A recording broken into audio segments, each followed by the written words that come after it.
It's spring, it's coming up to barbecue season, and mine are absolutely nasty. I'm going to show you how I clean them without a single chemical cleaning product. I don't know about yours, but my barbecues have it pretty tough over winter. I've got no covered outdoor cooking areas, so they're out in the elements all the time, and I personally prefer to leave them uncovered instead of covered because of the risk of condensation. So we get to this time of year and they're pretty disgusting. Dirt and grime on the outside, food stuck to the cooking grate, dirty smoke inside the lid, and an ashtray full to bursting.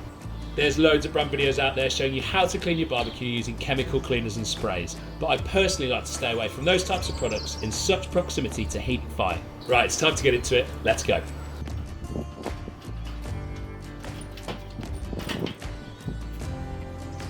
First up, we'll take the lid off and we'll come back to that later.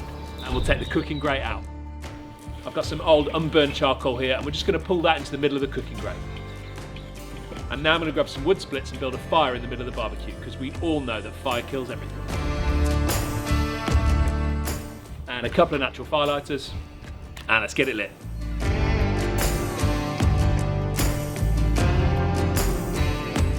Right, we're just going to wait for that to catch and we'll let fire do its thing. I have been called out on this method before, people saying the enamel's going to come off the inside of the barbecue, but that's never been a problem for me. The really important thing here is the fire's never going to touch the bowl. We're always going to have an air gap between the fire and the enamel. Right, let's let this catch and I'll be back in a bit.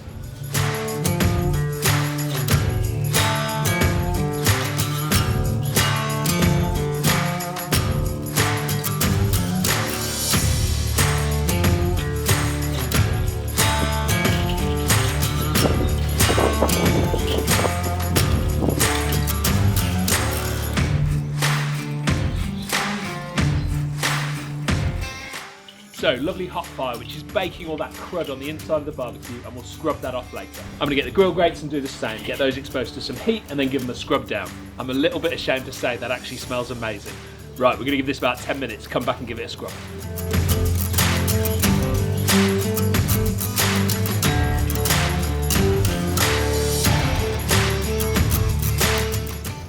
Going to give this a first scrub down using a barbecue scrubber. This one's from Oxo. You can see it's got a nice thick chainmail. It's really good for cleaning down the cooking grates. And then it's also got these grooved bar cleaners that are just brilliant for getting in between the bars. And I'm just going to flip and clean that central part and then I can move it out of the way. And I'm not too worried about the bottom here because it's not going to touch any food, but we'll give it a clean anyway.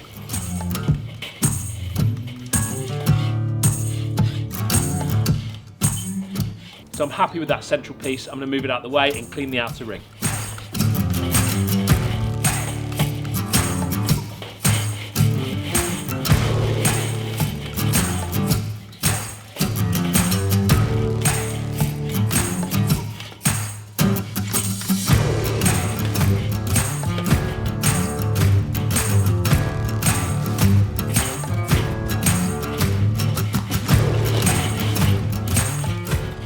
This is the bit where I start to get bored, so if you are too, really don't worry about cleaning the bottom of the grill.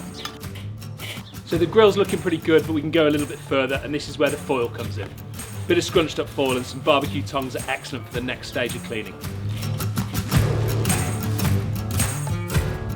So my cooking grate in most parts is back to clean bare metal, and that's good enough for me. Charcoal grate out and let's get this bowl clean. I'm going to get all the ash cleared out, and then same technique, we'll start with the scrubber and move to foil.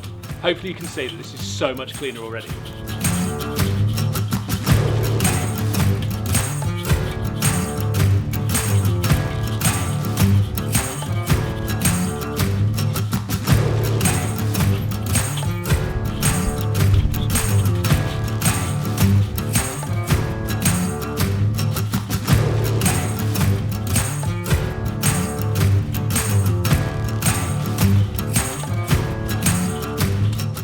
Really important part of this cleaning process is that those blades cover the air holes completely, giving you good control of airflow and therefore good control of temperature.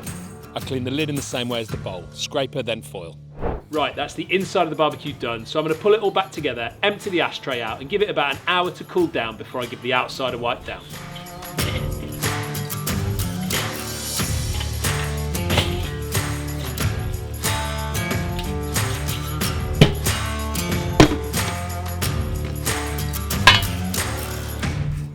I add the embers to our log burner ash, and when they're fully out, it works brilliantly mixed with compost across the garden.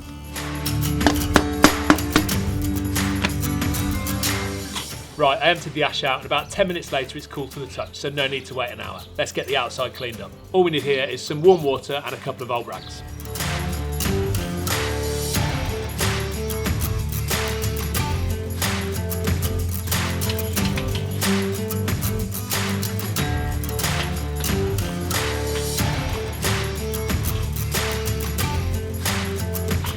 Nice little tip from log burners is that ash is a good abrasive.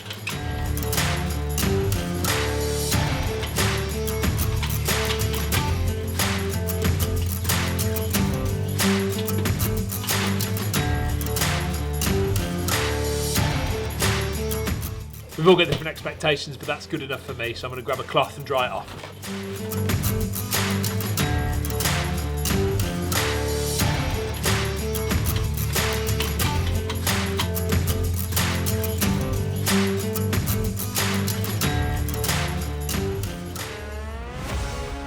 So there you go, all done, and she's not looking bad for an 8-year-old barbecue. I've got to move on to the old girl next. This one's about 18 years old. Thank you so much for watching. Please smash those like and subscribe buttons, and I'll see you for more spring barbecue content soon. Cheers.